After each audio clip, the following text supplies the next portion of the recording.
Hello everyone, আসসালামু আলাইকুম। So welcome back to my new video. Guys, আজকে চলে আসি কুমিল্লা শিক্ষা বোর্ড। চলেন আজকের ভিডিওটা আপনাকে কুমিল্লা শিক্ষা বোর্ড সম্পর্কে কিছু ধারণা দিই। ভাবলাম কুমিল্লা শিক্ষা বোর্ড নিয়ে একটা ভিডিও করি এবং আপনাদেরকে এই কুমিল্লা শিক্ষা বোর্ড সম্পর্কে একটা ধারণা দিই।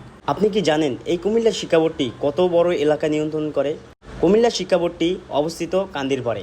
এই কার্যালয়টি থেকে মোট 6টি শিক্ষা ব্যবস্থা পরিচালিত হয়। আপনি জানলে হয়তো অবাক হইতে পারেন, এখান থেকে কুমিল্লা, চাঁদপুর, ব্রাহ্মণবাড়িয়া, নোয়াখালী, ফেনী এবং লক্ষ্মীপুর এই জেলাগুলো পরিচালিত হয়। সো আজকে চলে যাইতেছি কুমিল্লা শিক্ষা বোর্ড এবং আপনাদেরকে কুমিল্লা শিক্ষা বোর্ডের কিছু ভিউ দেখাইতেছি। সো আই থিঙ্ক আপনি দেখলে এটা সত্যি আপনার কাছে ভালো, আমার কাছে খুব ভালো লাগছে, তাই আপনাদেরকেও দেখানোর চেষ্টা করতেছি। আপনি ভিতরে প্রবেশ করলে দেখতে পারবেন অনেক সুন্দর একটা পুকুর। এই বোর্ডের মূল দায়িত্ব হচ্ছে মাধ্যমিক এবং উচ্চ মাধ্যমিক পাবলিক পরীক্ষাগুলো সুষ্ঠুভাবে পরিচালনা করা এবং সঠিক সময়ে এর ফলাফল প্রকাশ করা। সাফল্যের দিক থেকে কুমিল্লা শিক্ষা বোর্ড সবসময় এগিয়ে আছে। সম্প্রতি 2026 সালে প্রকাশিত ফলাফল দেখলেই তা বুঝতে পারা যায়। এসএসসি পরীক্ষায় এবছর এই বোর্ড থেকে প্রায় 9,814 জন জিপিএ 5 পেয়েছে।